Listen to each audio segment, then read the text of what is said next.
Hello everyone, welcome to the channel failure to success. मेरा नाम निशी वर्मा है और मैं अभी एज एसोसिएट काम कर रही हूँ स्टेट बैंक ऑफ इंडिया में। 2023 की मेरी ज्वाइनिंग है और 2023 में मैंने LICWO भी दिया था, जिसमें मेरा मेंस में काफ़ी अच्छा स्कोर होने के बाद भी फाइनल सिलेक्शन नहीं हुआ था। और मैं बताती हूँ कि जैसे आप मान लो ना, मेरा जितना मेंस में स्कोर था हो सकता है उससे बहुत कम स्कोर हुआ हो लोगों का, और वो इंटरव्यू में बहुत अच्छा कर लिए हों तो भी उनका सिलेक्शन हो गया होगा। कुछ लोग होंगे जिनका मेंस में बहुत अच्छा होने के बाद भी इंटरव्यू में कम मार्क्स होने की वजह से सिलेक्शन नहीं हुआ होगा।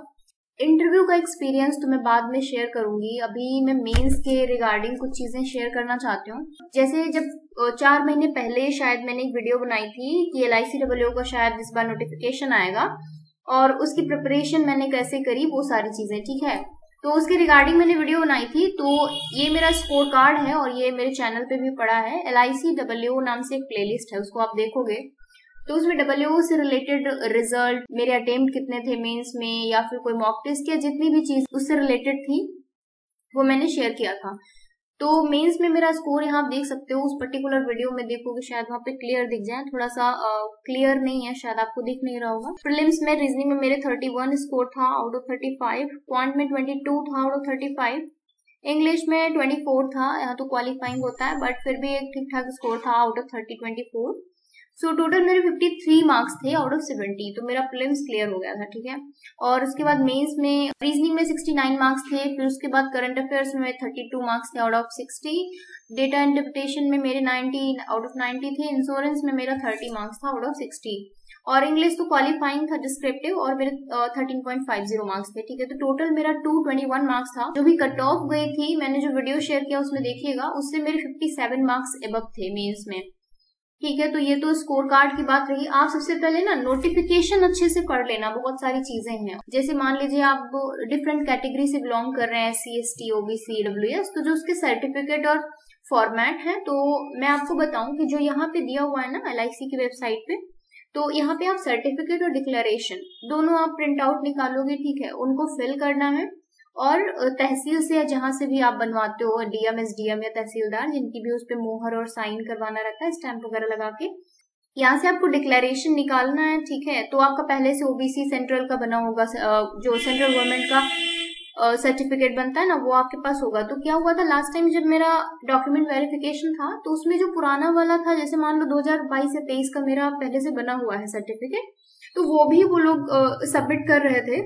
उसके अलावा जो नया मैंने बनवाया वो भी देख रहे थे। तो आपको यहाँ से प्रिंट निकालना है, पूरा डिटेल्स फिल करनी है, और अपने तहसील में जाके आप DM SDM या फिर तहसीलदार जिसका भी आप उस पे स्टैंप लगवा के वही साइन वाइन करवा लेना है, ठीक है। तो दोनों यही सर्टिफिकेट काम आ जाएंगे, मतलब ऐसा नहीं एक तो पुराना देखेंगे, एक आप जो नया बनवाओगे वो दोनों चीजें देखेंगे। तो ये अभी भी बनवा सकते हो, और इंटरव्यू से पहले कभी भी बनवा लो ना, वो चल जाता है। कुछ नहीं है कि आप फॉर्म फिलअप करने से पहले बनवाओ। और इसके अलावा नोटिफिकेशन अच्छे से पढ़ लेना कि साइन और थंब इम्प्रेशन, फोटो वगैरह एकदम क्लियर होनी चाहिए। मैंने कल ही फॉर्म फिलअप किया है, तो अगर आपको फॉर्म फिलअप करने में कोई दिक्कत आ रही है तो आप हमें मैसेज कर दीजिएगा टेलीग्राम पे, तो मैं वहां पे आपको रिप्लाई कर दूंगी, ठीक है, अगर कोई दिक्कत आती है तो। इसके अलावा जैसे मैंने यहाँ पे OBC का ये डाउनलोड किया है, डिक्लेरेशन और ये सर्टिफिकेट, ठीक है, तो इसी को साइन वाइन करवा के हो जाता है काम। तो ये सारी चीजें आप कर लीजिएगा, फॉर्म ऑन टाइम पे फिलअप कर लीजिएगा, 8 सितंबर लास्ट डेट है। इसके अलावा जब आप हमारे चैनल पे जाओगे ना, वहाँ पे LICWO के नाम से एक प्लेलिस्ट है, ठीक है। इसमें आप देखोगे करंट अफेयर की स्ट्रेटेजी मैंने बताई थी, LICWO मेंस में जो इंश्योरेंस सेक्शन है उसमें स्कोर कैसे किया उसके बारे में मैंने बताया। LICWO की प्रिपरेशन के रिगार्डिंग ये वीडियो मैंने 2 अप्रैल 2025 को बनाई थी, ठीक है, कि शायद क्या मतलब था कि आएगा ही नोटिफिकेशन, तो तैयारी करनी चाहिए। और यहाँ पे मेरा फाइनल रिजल्ट, जो कि मेरा फाइनल तो नहीं हुआ था बट मेंस में स्कोर ठीक ठाक था, उसके रिगार्डिंग मैं आप लोग की हेल्प कर रही हूँ। और मेंस तो मेरा खैर क्लियर हुआ था, उसका ये स्कोर कार्ड मैंने शेयर किया था। अब LICWO मेंस में मेरे अटेम्प्ट कितने थे वो भी मैंने शेयर किया था, प्री में कितने अटेम्प्ट थे वो भी शेयर किया था। ये तो फेलियर टू सक्सेस जर्नी है, जो 5 साल के बाद मेरा फेलियर का फेज खत्म हुआ। तो वो सारी चीजें मैंने शेयर करी थी। तो देखो करना क्या है, आपको ना प्रीलिम्स के लिए ज्यादा कुछ नहीं करना। मुझे लगता है मॉक टेस्ट से ही आपका प्रीलिम्स क्लियर हो जाएगा। आपको मॉक टेस्ट करना है, एनालिसिस करना है प्रॉपर, ठीक है। और लाइव मॉक टेस्ट जितने आते हैं वो सारे, कोई भी वेबसाइट का लाइव मॉक हो आपको छोड़ना नहीं है, उसको अटेम्प्ट करना है। तो लाइव मॉक जरूर अटेम्प्ट करना, और उसके अलावा आप कोई भी मॉक टेस्ट खरीद सकते हो और उसको अटेम्प्ट करना। मैं अगर कोई मॉक टेस्ट अटेम्प्ट करती हूँ तो इसका स्कोर वगैरह शेयर करूंगी आप लोगों के साथ में। और अच्छे से पढ़ाई करनी है। और LICWO मेरे लिए तो ऐसा है ना कि ये समझ लीजिए कि लास्ट चांस है, क्योंकि नेक्स्ट टाइम वो जब तक आएगा 2 साल 3 साल बाद, तब तक मतलब मैं एलिजिबल नहीं रहूंगी, ठीक है। तो अभी मेरे को इस बार अटेम्प्ट करना है इसको अच्छे से पढ़ के।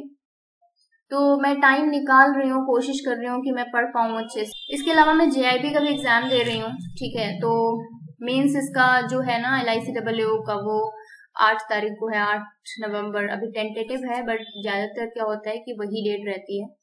और 9 नवंबर को मेरा JIB का AFM का एग्जाम है। मैंने JIB दिया था लास्ट टाइम, तो 2024 में दिया था, तो मेरा 3 पेपर क्लियर हो गया था।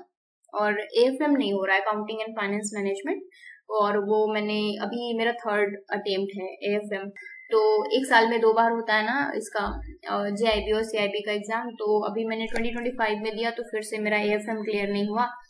तो अभी भी मतलब मेरे को जो अटेम्प्ट करना है वो सिर्फ AFM करना है। तो वो अगर क्लियर हो जाएगा तो मेरा JIB क्लियर हो जाएगा। तो लकीली अगर 8 को होता है और इसका LICWO मेंस, तो अगर मेरा प्री क्लियर हो जा रहा तो फिर ठीक है, दोनों मतलब एग्जाम्स में दे पाऊंगी। देखते हैं प्री कैसा जाता है। और आप लोग भी अच्छे से पढ़ाई करिए, और कुछ पूछना है पूछ सकते हैं। बाकी मैं अगर कुछ अलग कुछ पढ़ रही हूँ, मतलब मेरे को लगता है आप लोगों के साथ शेयर करना चाहिए, या तो मैं वीडियो बना दूंगी या फिर मैं टेलीग्राम पे शेयर कर दूंगी। और इसके अलावा मतलब जो PDFs वगैरह वो मैंने सारी शेयर करी थी, तो आप ये जब वीडियोस देखोगे ना तभी समझ में आएगा कहाँ से क्या PDF वगैरह मिलेंगी। तो अभी मैं जा रही हूँ एक मॉक टेस्ट लगाने, ठीक है। तो देखते हैं कहाँ पे स्टैंड कर रही हूँ मैं, क्योंकि 2 साल से कोई पढ़ाई तो करी नहीं है, शुरू करना है, देखते हैं कैसा रहता है। और बाकी मिलते हैं नेक्स्ट वीडियो में। Take care, bye.